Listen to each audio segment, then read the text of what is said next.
Imagine a time when the throne of St. Peter was decided in bed, when popes were manipulated like puppets by women who feared neither God nor men. This isn't a Netflix series. It's a buried chapter of the Church's real history, a scandal so deep many tried to erase it. If you love true stories that challenge everything you were told, subscribe now. Here faith and truth meet, unafraid of the light. What if the holiest throne on earth had been conquered not by prayer, but by seduction? Imagine walking through Rome in the 10th century. The air smells of sour wine, dried blood, and cheap incense. The alleys are filled with thieves and prostitutes, but something even more disturbing hangs in the air.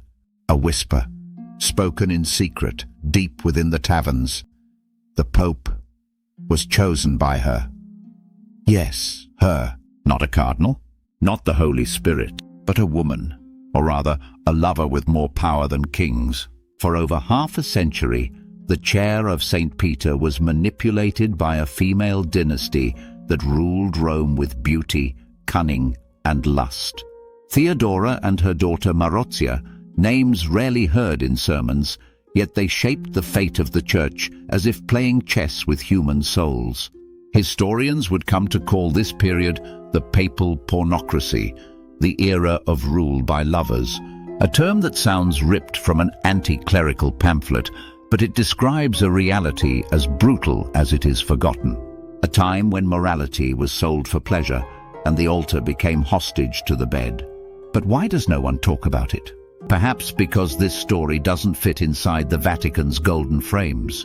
Perhaps because it reveals a truth more unsettling than any heresy. Faith, too, can be corrupted. We are not here to mock the Christian faith. On the contrary, we are here to confront one of the Church's darkest chapters and ask, how did this happen? How was the body of Christ governed by such earthly desires that even a Roman emperor would blush? In this video, you'll discover how Rome became the stage for a shadowy drama where powerful women, forgotten by history, ruled through seduction, blackmail, and boundless ambition. You'll hear names that sound like legend, but walked this earth with steady feet, dressed in silk and jewels, stolen from the very altar. And above all, you'll witness how the sacred and the profane fought a silent war right in the heart of the Church. Prepare yourself, because the story you're about to hear is not for the faint of soul. But maybe, just maybe, it's essential to understand how the light of faith endured, even in the deepest darkness. In the minds of many, Rome is synonymous with glory, martyrs, and Christian majesty. But in the 10th century, Rome was a field of ruins, both literal and spiritual. Picture broken columns covered in moss, churches with collapsing roofs, altars looted by bandits dressed as bishops. The Eternal City seemed to have forgotten eternity. After the fall of the Western Roman Empire, Rome plunged into an age of darkness and fragmentation. The Pope, who should have been the shepherd of the Christian world, was little more than a pawn in a brutal power game between aristocratic families. And the most powerful of them all, the Theophylacts. They ruled Rome like a mafia clan. They controlled the Senate, the streets, the monasteries, and of course the papacy. And from that mud emerged Theodora and Marozia, the true rulers of the Church at that time. But don't be mistaken, this wasn't just a political struggle. It was a war for the soul of Christianity. While monasteries were looted and bishops bought their offices like horses at market, the people suffered. Disease, hunger, and violence reigned, and the only hope left was precisely the Church, now run like a palace brothel. A chronicler of the time, the monk Liutprand of Cremona, described the situation with a phrase that sounds straight out of a medieval thriller. The papal courts were turned into brothels. The apostolic throne was in the hands of harlots. Was he exaggerating? Maybe. But when satire mirrors reality so closely, it's because reality has outdone shame. Popes didn't last long. Some were poisoned. Others simply vanished. One of them, Pope Stephen VI, went so far as to dig up the corpse of his predecessor to put him on trial in what became known as the Cadaver Synod. Yes, you heard that right. They judged a corpse at the altar. That was the state of the church. No order, no sanctity. The cross was no longer a symbol of salvation, but a banner in the war between families and lovers. And amid this wreckage, one woman watched. Intelligent, beautiful, ambitious. She didn't need a sword. She used her eyes, her lips, and the right whisper in the wrong ear. Marozia. She was still young, but she already understood that in Rome at that time, the path to power ran through the bed and the altar. They didn't wear mitres. They didn't celebrate Mass. And yet they ruled the church like queens without crowns. Theodora was the matriarch, beautiful, cunning, with a gaze that many described as capable of paralyzing emperors. Married to Theophylact, the most powerful man in Rome, she was the true mastermind behind the throne. But her power wasn't just political. It was also in the bedchamber. Ancient chronicles, drenched in scandal, yes, but also filled with consistent detail, suggest that Theodora didn't just influence papal power. She chose the popes she slept with, literally, and she wasn't alone. Her daughter, Marozia, was her natural successor. She inherited her mother's beauty and something more, an ambition that burned like incense on a desecrated altar. Theodora and Marozia saw what many men failed to see. The papacy was vulnerable. Cardinals were puppets, bishops viable. If you controlled the pope, you controlled heaven, and they wanted heaven. Marozia became involved with one pope, then another, and later she made sure that her illegitimate son, born from one of those affairs, became Pope John XI. Yes, you heard that right, a pope born from a lover. But let's not get ahead of ourselves. At that time, the papal throne wasn't the only prize.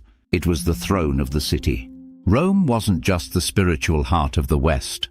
It was a silent battlefield where swords were hidden beneath embroidered dresses. Theodora and Marozia turned the Lateran palace into a web of intrigue worthy of any imperial court. There it was decided who would live, who would die, and who would become the next vicar of Christ. Some say the term pornocracy was invented by moralists, but the truth is, power lay between linen sheets next to papal tiaras. Still young, Marozia stepped over cardinals, nobles, even generals. She wielded marriage alliances like weapons. She promised titles, threatened nuns, bought votes. And with each move, she came closer to a goal no woman of her time dared to dream of, ruling the Pope. But that was only the beginning, because soon the Christian world would face something even more outrageous. A Pope born of a lover. When the Pope ascended to the throne of Peter, the whispers in the streets were unbearable.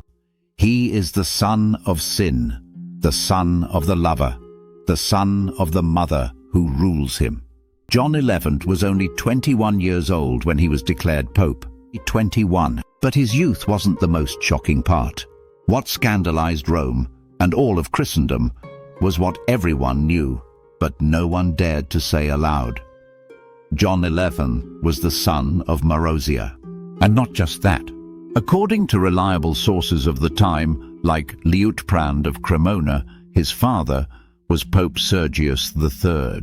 Yes, a pope fathering another pope with his lover. The people watched in silence, witnessing the cruel irony.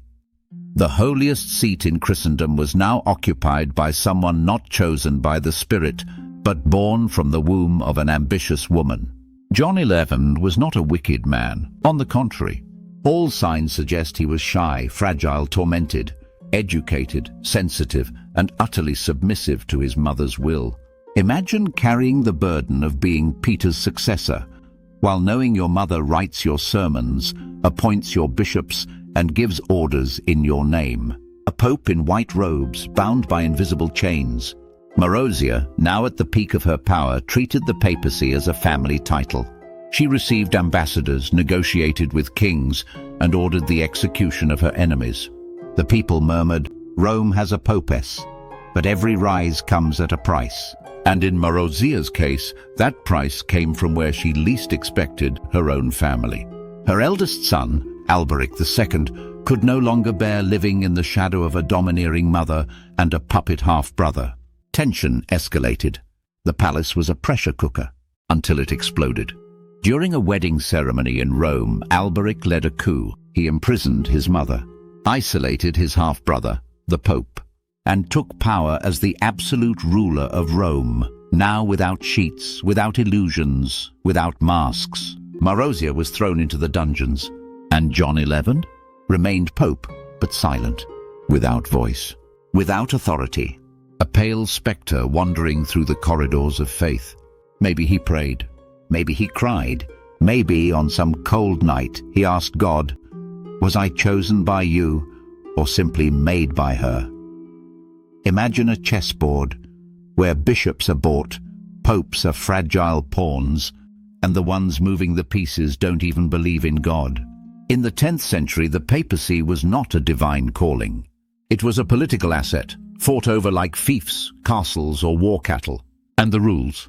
Simple. Whoever had more gold, more soldiers, or more charm in bed, won.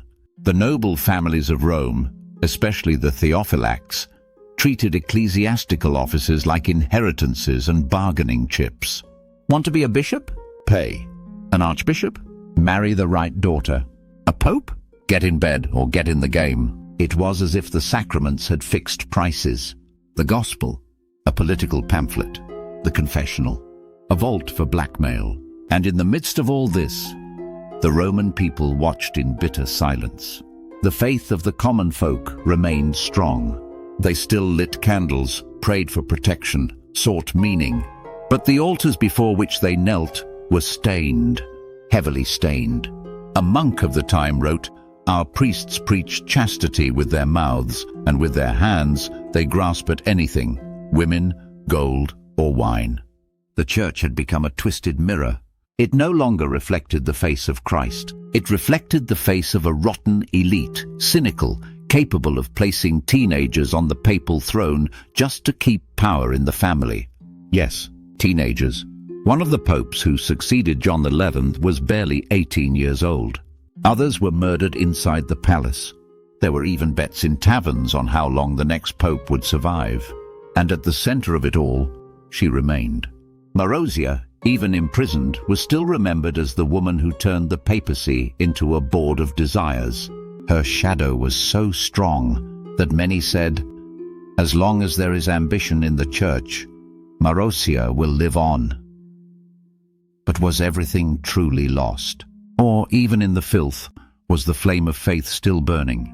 The answer is coming. But first, we must see how far the power of these women reached. And believe me, they rose higher than any woman of their time would ever dare to dream. They say the throne of Peter belongs to Christ. But for nearly 50 years, it was shared with women who had piercing eyes and eternal ambitions. Marozia wasn't just a lover. She was a strategist, an architect of power, an empress without a crown. After placing her son on the papal throne, Marozia married again, this time to a king, Hugh of Provence, a man who saw in her not a wife, but an opportunity to control Rome. But little did he know that by saying "I do" at the altar, he was joining himself to a queen of shadows. Because Marozia didn't share power. She molded kings and popes in her own image. In those years, Rome ceased to be a holy city. It became a seductive court where cardinals knelt, not just before the cross, but before noble promises and feminine legs wrapped in fine silk. Marozia was described as beautiful, elegant, with a calm, cold voice. She walked among monks as if walking among servants, and everyone knew the final word in Rome was hers. Imagine a woman, in a world where women barely had a voice, commanding the most powerful spiritual machine in the West, appointing officials, choosing confessors, exiling enemies, and all of it without ever wielding a sword. It wasn't just about lust. It was a new form of power. A sensual empire, but lethal. A dominion so absolute that even her enemies respected her, or feared her in silence. Even the documents of the time were afraid to name her. Chroniclers spoke of a woman, or the lady who gave orders beyond those of kings, but avoided saying the name. Marozia. And while the people were lost in plagues, famine, and wars, she dined with bishops, toasted with popes, whispered to ambassadors. She was what some today would call the deep state, but back then, she was simply her. Heaven seemed to bow, God distant, Christ silenced. But as with every tower built on shifting sand, Marozia's empire was about to crumble from within. Every shadow seems to vanish with the rising sun, but some simply hide behind the light. Marozia's imprisonment officially marked the end of the so-called Papal Pornocracy. Her son, Alberic II, led the coup that stripped his mother from her invisible throne and threw her into the dungeons. Not out of justice, but out of jealousy, out of fear, out of a thirst for control. Marozia disappeared from the official records. No one knows exactly how she died, or where she was buried. The most powerful woman in the church became a forced silence in the history books. But did corruption die with her? Alberic called himself a purifier, a reformer. But he soon proved to be just as manipulative as his mother. He didn't claim the papacy for himself, but paved the way for his son, yet another pope molded from the mud of nepotism. And so the cycle continued, with less public scandal, with less sensuality, but the same hunger for control. The church slowly began a process of aesthetic cleansing. They rewrote chronicles, omitted names, erased Theodora, silenced Marozia, as if the real problem had been that they were women. Yes, history painted the lovers as the ultimate evil, but it conveniently forgot the men who let themselves be seduced, bought votes, sold indulgences, and betrayed the Christ they preached. It's easier to blame a powerful woman than to face an entire structure built on sin, sustained by silence, and decorated in gold. The papal pornocracy was a scandal, but what came after was simply a better disguised farce. The people's faith lived on. The monks still prayed. The churches remained full, but in the halls of power, Marozia's shadow still wandered in silence. What if what we call faith was for a time held hostage by the most carnal of desires? What if behind the glow of candlelight there were hands stained with the perfume of ambition? The story of the papal pornocracy scandalizes us because it reveals a brutal truth. Not even the throne of Peter was immune to the temptations of flesh and power, but perhaps the most disturbing part is not what Theodora or Marozia did. It's how easily we've managed to forget all of it. Why was this chapter silenced? Why didn't we learn about these women who once ruled the church? Is it because they still represent an open wound? Or were they simply the visible tip of something far deeper? A system where the sacred was used as a mask for the darkest human games. The Christian faith survived that era, and that in itself is a miracle. Because even when the altars were stained, even when popes were puppets and the church seemed lost, the flame of faith never went out. It stayed alive in the deserts, in the catacombs of the human heart, in the whispered prayers of unknown believers. But one question remains. What if Christ's throne is still being negotiated? Not with seduction, but with vanity, convenience, and political power. That's the purpose of the past, not to be idolized, but to warn us. Theodora, Marozia, John 11, they're not just forgotten characters in a buried story.